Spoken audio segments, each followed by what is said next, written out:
I'm Kathy Sanderson. I am a spiritual therapist and inner child healer. I want to talk to you today about anger. Now, it's something that's really strange, and probably as a child you weren't allowed to express anger. You may find that as a child you were told to shut up. If you tried to express how you felt, you were told to shut up. If you tried to express how you felt, you were hit.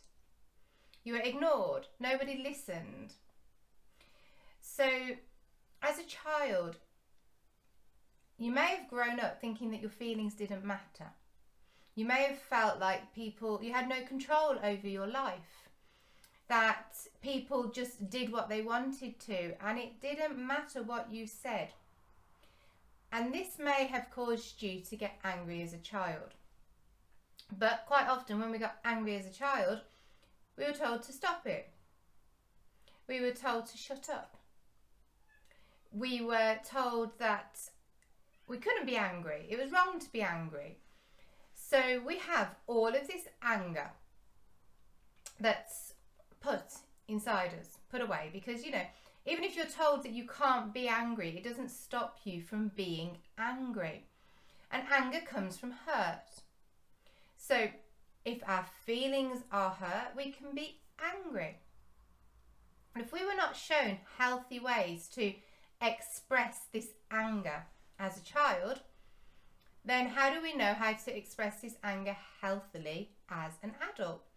Now, some people, as they grew up, saw people who could express their anger in different ways. And that's why a lot of young boys went into boxing, because they had an outlet for their anger, because they weren't allowed to express their anger as a child.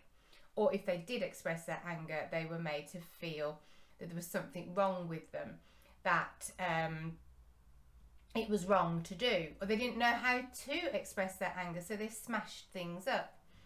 Now, I would never ever have smashed anything up. I don't think I've ever smashed anything in all of my life, actually. I don't break stuff. My kids break stuff all the time, and I'm just from that childhood where you didn't break stuff. Things didn't get broken. So when I see people smashing plates in temper and stuff like that, it's something that's completely alien to me, because it's not something I could do, but a lot of people do. So a lot of young boys found an outlet for that anger through boxing, or they find it through sport or something. There's not really a lot that was available for girls to express it, because let's remember, little girls have to be perfect. They have to sit there with their perfect little dress and sit there and be quiet, look pretty, play tea sets, those types of things. A girl didn't express her anger. A girl didn't get angry. She sat there and she looked a little perfect. So there were less ways for a girl to express anger. And even if a girl was doing the things that the boys were doing, she wasn't classed as just being normal. She was classed as a tomboy. It's really important to understand where you were allowed to express your anger and how you weren't allowed to express your anger, because that helps you to see how you deal with it now. If you didn't see, as you were growing up, your parents expressing anger healthily, and you grew up in fights, watching fights, whether they were verbal fights, whether they were physical fights, if you watched sarcasm drip off the tongues of your father or your mother, that's a passive aggressive way. That's a way to get your anger out without being harmed, and that's what they would have learned as children. So this is how you will think is normal. This is how you will think it's normal to function, normal anger releases.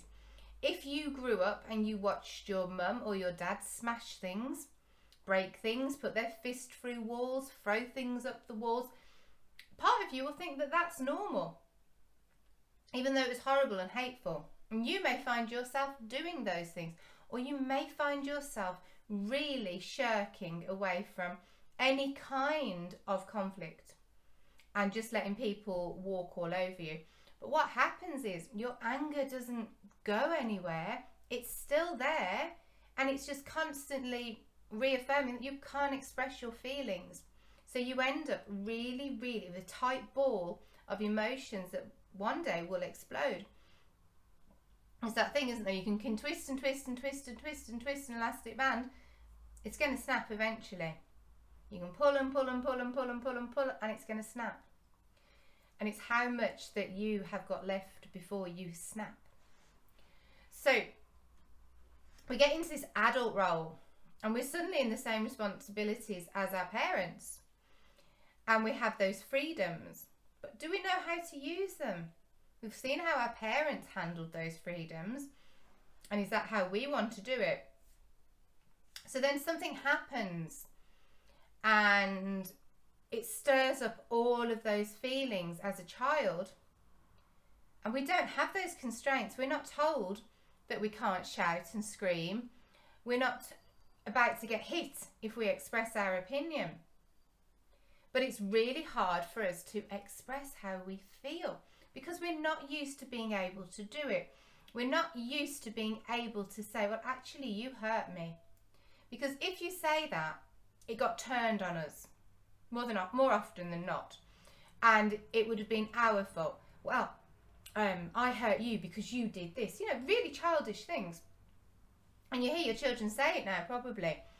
But if you'd have told your mum that what she did hurt you, it would have come back on you. It would have been your fault. Well, actually, I did that because you did this. And, or no, I didn't do that. No, shut up. Didn't do that. What do you think? Well, what'd you say that for? So we get used to not being able to actually say what we feel. And that, of course, then more hurt turns into anger. And what happens is those triggers come up. It's really important to know your triggers. I learned my triggers yesterday, still working on them. But if you know your triggers, it's really a lot easier to know where you need to work. And when those triggers come up, then you can recognize them and go, right, okay, I know what's going to happen. I'm going to breathe. Do you know, when I was growing up, I was told to count to 10. Breathe and count to 10. And it's a really very powerful thing. It's really hard to do when you're caught in the moment. And I'm trying to teach my daughter. Because when you're concentrating on your breathing, the energy of what just happened dissipates.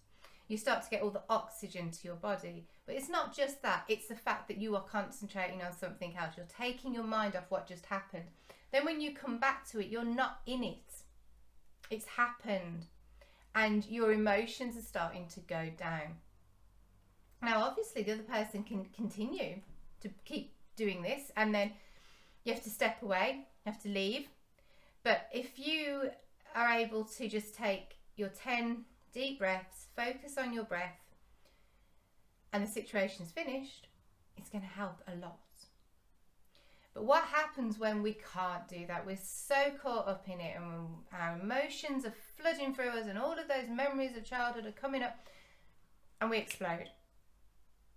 And we don't know how to express our anger healthily because we've never seen it.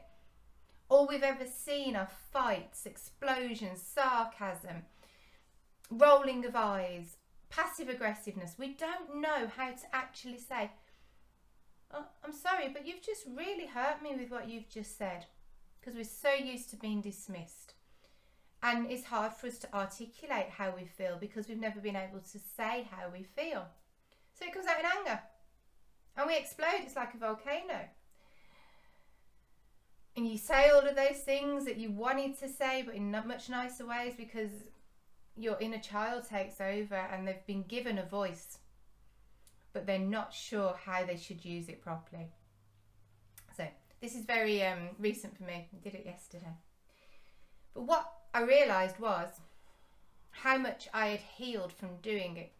Healed in my work before. So if this had happened before and I'd had this explosion, I would have taken days to speak to that person, weeks perhaps. But no, I was on my way home and I was sort of like chilling out a bit, ran some frequencies on my Healy to make my rebalance myself, and I just thought I handled that really badly. But at least I can see where it went wrong. I've learned for next time, and I can and I apologized. The other person didn't apologize, but I apologized, and because I don't want to live in that anger. And when you're still going through it, that argument, that explosion, that fight that you had, it's still running in your body, and I don't want it in my body. I'm going to look at how I can stop those triggers and how I can work on those triggers and learn from it. But when we haven't been shown how to express our anger healthily, it all comes up in an explosion. So a way to solve those anger bursts of explosions is to look and see why they came, and to do the inner child work so that your little one feels able to speak about how they're feeling and knows how to communicate their hurt, their anger, their pain, their sorrow, their sadness, all of those things, knows how to communicate and speak to them, speak about it, and they'll be listened. And that really, really does take away the hurt. It does damper that fire, that anger. So that when you get triggered in your adulthood with those same kind of things that make you feel as you did as a child, you're able to step out of it and say, well, you can think what you like. That isn't me anymore, and I'm not going to rise to it. I know what you're like, and I know who I choose to be. And I know that I'm nothing like what you're saying I am. I know that what you're saying to me is based on your beliefs and your opinions, nothing to do with me. Because I love myself. So you can carry on saying whatever you want. So that's how we start to heal that anger. We stop being that angry person by seeing where it comes from, recognizing our triggers, working with our inner child, and enabling them to know how to express their anger healthily, which will then in turn mean that we know how to express our anger healthily.